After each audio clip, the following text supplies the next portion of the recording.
الحمد لله رب العالمين والعاقبة للمتقين والصلاة والسلام على سيد الأنبياء والمرسلين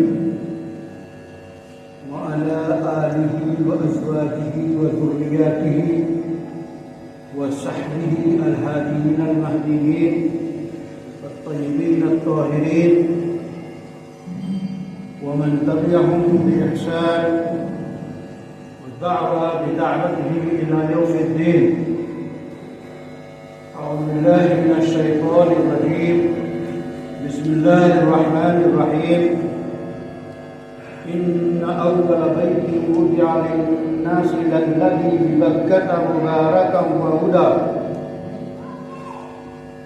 ويقول الله تعالى وأن المساجد لله فلا ندعو مع الله أحدا. ويقول سبحانه وتعالى ومن أظلم ممن منع مساجد الله أن يذكر فيها اسمه وسعى في خرابها. سامعین کرام، حضرت حکیم الاسلام قاری محمد طیب صاحب رحمۃ اللہ علیہ اپنی تشریحات میں فرماتے ہیں کہ جب اللہ تعالیٰ نے زمین کو بنانا شروع کیا تو پہلے پانی، پھر اس میں خاص کیفیت پیدا ہوئی، اور جب بلبلے اٹھے جہاں سے زمین کی ساخت شروع ہوئی وہی جگہ بیت اللہ ہے۔ اس اعتبار سے بیت اللہ زمین کا سب سے بنایا ہوا حصہ، اور اس روئے زمین پہ سب سے پہلا اللہ کا گھر بیت اللہ سے کہتے ہی اللہ کا گھر ہے۔ اس بیت اللہ میں وہ کشش، وہ قوت اور اللہ کی تجلیات ہیں کہ اس کے اثرات پوری دنیا میں پڑتے ہیں، اور اسی بیت اللہ کے چاروں طرف پوری دنیا کی مسجدوں کا رخ ہوتا ہے۔ جیسا کہ نیٹ ورک کا جو اصل مرکز ہوتا ہے سرور، اگر موبائل جو ایک دھات کا ہے، ایک پلاسٹک کا ہے، اس کی کوئی حیثیت نہیں، لیکن جب اس میں سم رکھ کر اس کا کنیکشن سرور سے ہو جاتا ہے تو فوری طور پہ موبائل کی حیثیت بحال ہو جاتی ہے۔ اسی طرح پوری دنیا میں اللہ کی عبادت کے لیے جتنے گھر بنائے گئے، بنائے جا رہے ہیں، بنائے جائیں گے۔ جب وہ بنانے والے زمین خریدتے ہیں، زمین وقف کرتے ہیں، اللہ کے گھر کے لیے وہ زمین ہو جاتی ہے، بلڈنگ تیار ہو جاتی ہے یا بلڈنگ نہ بھی تیار ہو، واقف وقف کرنے والا نیت کر لیتا ہے کہ یہ اللہ کا گھر ہے، یہ مسجد ہے، ہم نے وقف کیا، اور وہاں جماعت کے ساتھ نماز ہو جاتی ہے۔ جیسے ہی جماعت کے ساتھ نماز ہوئی، اس ٹکڑے کا، اس بلڈنگ کا، اس فاؤنڈیشن کا جو ہے کنیکشن بیت اللہ سے ہو گیا۔ فوری طور پہ یہاں پہ وہ نورانیت، وہاں کی تجلیات یہاں آنا شروع ہو جاتی ہے۔ یہ دنیا کی ساری مسجدوں کی حیثیت ہے۔ بیت اللہ قابل احترام، بیت اللہ قابل تعظیم، بیت اللہ میں صرف اللہ کی عبادت کی جاتی ہے اور کی جائے گی۔ جس زمانے میں بھی بیت اللہ کو کسی نے نقصان پہنچانے کی کوشش کی، وہ اس دنیا میں رسوا اور ذلیل ہوا۔ اب رہا کا واقعہ معلوم ہے، ہاتھی والوں کا، اصحاب الفیل جو اب رہے تو سوال ہوا کہ ایک گرجا گھر اس نے بنایا، اور گرجا گھر کا جو حج کرے بیت اللہ کا چھوڑ دے، یہ خط تھا، اور اس نے اس کے لیے کوشش کی کہ بیت اللہ ختم کر دیا جائے، ڈھا دیا جائے۔ اس ارادے سے وہ آیا، اس وقت बड़ी मशीनें, यानी चलती चलती मशीनें, हाथी लेकर आए। समझ रहे होंगे हाथी, वो हाथी लेकर आया तो उस हाथी का अंजाम क्या हुआ?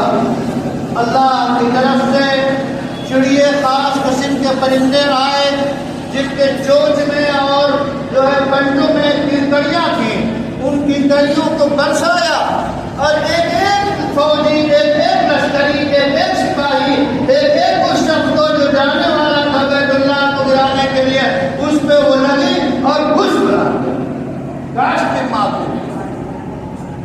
वो प्रेशर अल्लाह की तरफ से इस कीकड़ी में डाला गया। आज समझना कुछ मुश्किल नहीं है।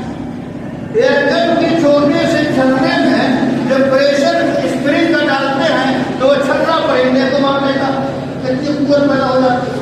उन कीकड़ियों में अल्लाह की कुव्वत रखती गई, उसका क्या पूछना, सारे बर्बाद हो गए और दर सड़के मर गए।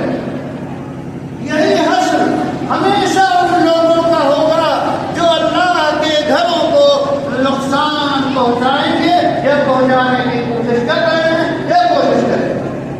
ये निज़ाम इलाही है, उसमें तासीर हो सकती है, अल्लाह का निज़ाम है। तो ये है बैतुल्लाह का हिस्सा और मसाजिद व अन्नल मसाजिद लिल्लाह, सारी मस्जिदें अल्लाह की मिल्कियत है।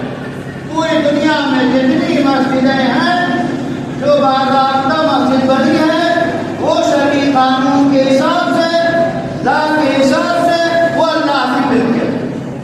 अब अल्लाह की मिल्कियत को कोई नुकसान पहुंचाएगा तो वो जाने उसका काम।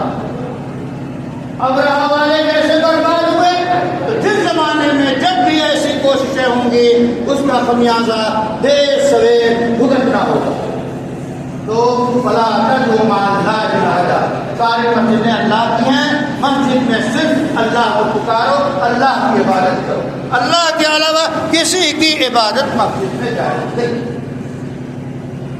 उसके बाद फिर फरमाया कि वमन अज़लमु मिम्मन मनअ मसाजिद अल्लाह, अल्लाह की मस्जिदों में जिक्र से, नमाज से, मस्जिद के काम से जो रोकता है, जो रुकावट डालता है, उससे बड़ा जालिम कौन?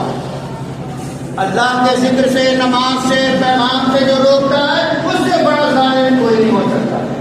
और वसआ फी खराबिहा, जिसने मस्जिद के वीरानी की कोशिश की, मस्जिद को नमाजियों से निकाल दिया, मस्जिद में कोई ऐसा काम जिससे मस्जिद वीरान हो जाए तो उससे बड़ा जालिम मस्जिद ढाने वाले से, मस्जिद को वीरान करने वाले से बड़ा कोई जालिम नहीं। ये कुरान की 3 आयतें हैं जो तकरीबन मैंने आपके सामने बयान की। इस मस्जिद का पैगाम क्या है? हज़रत उस्ताद मौलाना अंदर शाह काश्मीरी जो बड़े मुहद्दिस थे, वो फरमाते थे कि एक जगह मस्जिद से अजान होती तो बिरादराने वतन को कुछ एतराज हुआ कि सवेरे नींद में खलल पड़ता, तो वहाँ के इंतजामिया चौकस होशियार था, उसने मुअज्जिन साहब को सिखाया कि अजान के बाद हिंदी में अजान का तर्जुमा नस्ल कर दो। कुछ ही दिन तर्जुमा नस्ल हुआ कि वो सारे लोग आए, मेरी इतनी प्यारी बात है, इतनी मीठी बात है, ऐसा पैगाम है अजान में, जरूर दीजिए। हमारी जिम्मेदारी है कि मस्जिद के पैगाम को आज की ज़बान में, लोगों की ज़बान में हम उन तक पहुँचाएँ। अभी जो खुतबा है मस्जिद का क्या, एक पैगाम है। हफ्ते में तमाम लोगों को पैगाम दिया जाता है कि आप कैसे जिंदगी गुजारे, कैसे हालात, खुतबा हो या खिताब हो। इसलिए मस्जिद का एहतराम, मस्जिद की आबादी, मस्जिद के महफूज रहने के तरीके और उसके जितने क़वानीन, उनकी पाबंदी हमें, हमारे नौजवानों को ज़रूरी है। तो सबसे बड़ी चीज़ मस्जिद के पैगाम को आप करें, रुकावटें दूर। हम बहैसियत जो है इस दुनिया में हम एक मुसलमान हैं, ताबेदारे खुदा हैं, और उसके साथ साथ हम दाई हैं, हम दावत देने वाले हैं।